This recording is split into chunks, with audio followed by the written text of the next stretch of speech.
Now with the news alert. Disengagement of Chinese and Indian troops on both banks of the Pangong Tso Lake in eastern Ladakh is now complete, and the 10th round of talks between senior commanders of India and China will now take place tomorrow at 10 a.m.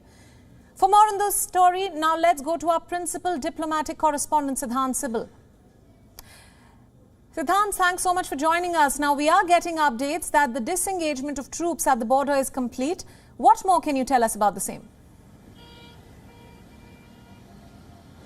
Well, yes, Priyanka, this is the big story right now. The disengagement, the first phase of disengagement at the Pangong Lake is over, and both sides are going to sit together tomorrow at 10 a.m. Indian Standard Time at Moldo for the talks. This will be the 10th round of talks, military talks between India and China, and these will focus on disengagement at the Depsang Plains, at Hot Springs and Gogra. But of course, major relief or major good news in terms of the disengagement plan. We know that disengagement was announced last week. The details were announced by the Indian Defence Minister Rajnath Singh, and one of the key focus areas was that China has to move east of the Finger 8 of the Pangong Lake, the north bank of the Pangong Lake, and India will be present at the permanent base at Finger 3, and between Finger 4 to Finger 8 there will be no patrolling till there is a diplomatic and a military resolution or pact on that issue. But by and large, in terms of other big story, we know that today morning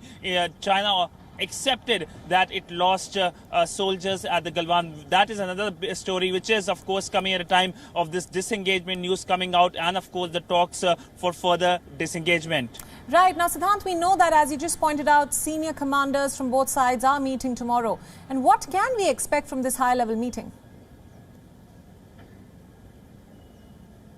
Well, of course, the big focus will be on disengagement. There will be, of course, minor issues as well, how to go about with the patrolling. The fact that both sides were almost on the brink of war and have come to this stage of talks yielding to results on the ground, including disengagement. We have seen visuals being released by the Indian Army earlier this week, and those visuals showed the number of people present. In fact, WION exclusively broke earlier this week that 5,000 Chinese troops had left the area, and almost 150 Chinese tanks had moved. So this is a huge, significant number, which of course has now moved towards the rear area. So largely it is a thaw. It is a thaw happening at the border. But will it translate into a thaw with the two countries? We know that today the Indian External Affairs Minister is going to launch the official website of BRICS, and of course China is part of the BRICS. So we do expect the Chinese and Indians engaging under the BRICS umbrella, and if there is a physical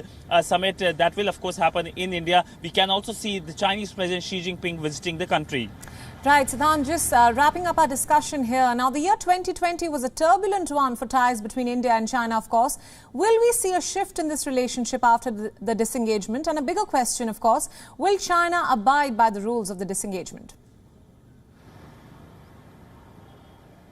Well, second question first, it is up to China. If it follows the disengagement, it is good for it. It has already lost the goodwill here in India and across the world also because of its aggressive action. When it comes to the 2020, it has, of course, been a landmark year in many terms. But when it comes to India-China relationship, it has been a very negative year in terms of the aggressive actions by the Chinese. India losing 20 of its soldiers, and of course India also taking actions in terms of investment coming from China, banning Chinese apps. So there is an impact. Whatever happens at the border is going to impact the wider relationship, and that is a single message India has given to China. Right, Siddhant, and with that, thank you so much for joining us on this broadcast, and thank you for all your inputs on this story.